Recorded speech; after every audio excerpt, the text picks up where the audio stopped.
Hueso esfenoides. El hueso esfenoides, en griego, en forma de cuña, es un hueso impar situado en la parte media de la base del cráneo que forma parte de la estructura interna profunda de la cara, de las fosas nasales y del propio cráneo. En él se encuentra la silla turca donde se aloja la glándula hipófisis. Se encuentra entre la porción horizontal del frontal, la porción basilar del occipital, y las porciones escamosa y petrosa del temporal. Presenta un cuerpo central, y 6 prolongaciones laterales, 2 alas mayores, 2 alas menores y 2 apófisis pterigoides.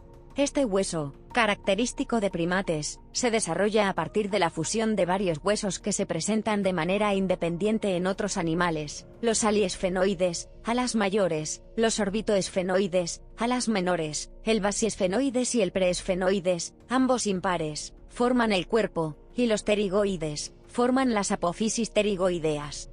Cuerpo.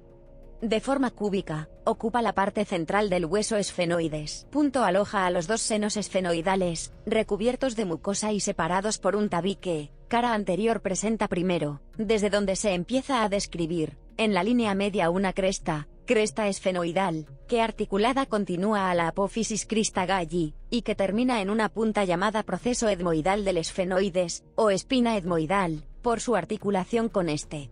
A los lados de esta cresta existe una superficie lisa semicóncava, el yugo esfenoidal, en él se articula la lámina papirácea del etmoides. Después del yugo se observa el canal óptico esfenoidal, o surco quiasmático, que es donde se aloja el quiasma, estructura resultante del entrecruzamiento de los nervios ópticos. El derecho envía la información a la región occipital izquierda y viceversa, de los nervios ópticos terminando en ambos lados con unos agujeros llamados agujeros ópticos, y atrás con el tubérculo pituitario, y sirve de límite anterior para la silla turca, o fosa pituitaria, donde se aloja la hipófisis, que está situada 2 centímetros por delante, y 2 por encima del meato auditivo interno.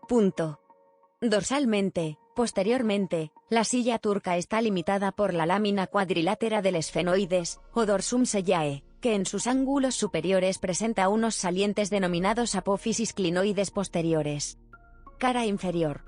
Lleva en la línea media la cresta esfenoidal inferior, muy saliente en su parte delantera, donde se continúa con la cresta esfenoidal anterior, formando el pico del esfenoides.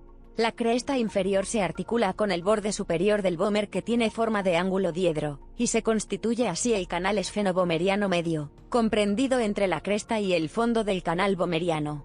A los lados de la cresta inferior existen unas superficies lisas de forma triangular con base interna, que forman la parte más posterior del techo de las fosas nasales. Más hacia afuera se desprenden hacia abajo las apófisis pterigoides. Alas menores, llamadas también apófisis de ingrasias, surgen de la parte antero superior de cada lateral del cuerpo del esfenoides, en dirección casi horizontal. Forman la parte posterior de la fosa craneal anterior, la región posteromedial de las órbitas, el techo de las fisuras orbitarias superiores, y del canal óptico. La unión de las alas menores con el cuerpo se denomina cresta esfenoidal, y sus extremos mediales forman las apófisis clinoides anteriores. Alas mayores. Parten de ambas caras laterales del cuerpo del esfenoides, dirigiéndose primero lateralmente y luego adelante y arriba. Forman parte de la fosa craneal media, de la región posterolateral de las órbitas, de la parte inferior de las fisuras orbitarias superiores, y de la mayor parte de las fisuras orbitarias inferiores. Presentan varios orificios, como el oval, el redondo y el espinoso, puntos de paso de vasos y nervios. Apófisis o procesos pterigoideos. Forman 2 láminas óseas, dirigidas verticalmente de arriba a abajo, que parten a la vez de la cara inferior del cuerpo del esfenoides, y del borde interno de sus alas mayores. Cada una de las alas presenta una base, un vértice, 2 caras, interna y externa, y 2 bordes, anterior y posterior. La base, situada en la parte superior, está atravesada de delante a atrás por un conducto recto, que es el llamado conducto vidiano, por el que pasa el nervio del mismo nombre.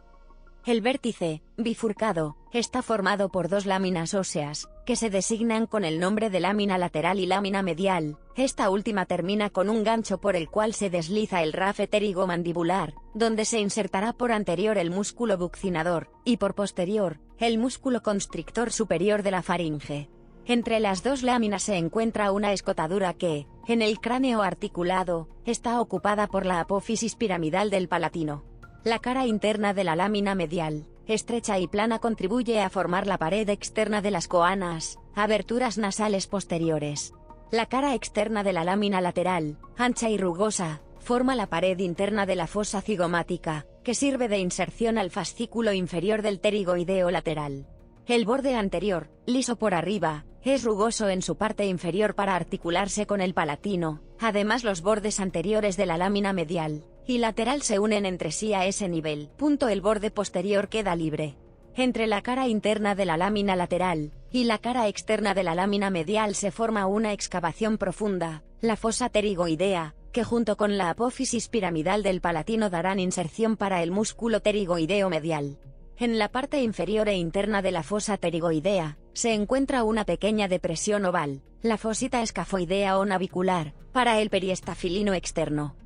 Importancia del esfenoides en la evolución humana. Estudios recientes sugieren la hipótesis según la cual los cambios, por mutación, de la posición del esfenoides han implicado transformaciones en la capacidad cerebral y, transitivamente, avances en las capacidades cognitivas e intelectuales. Dentro de la línea filogenética que desemboca en el Homo sapiens se periodizan las siguientes etapas. Imágenes adicionales. Véase también. Referencias. Bibliografía. Enlaces externos. Bibliografía.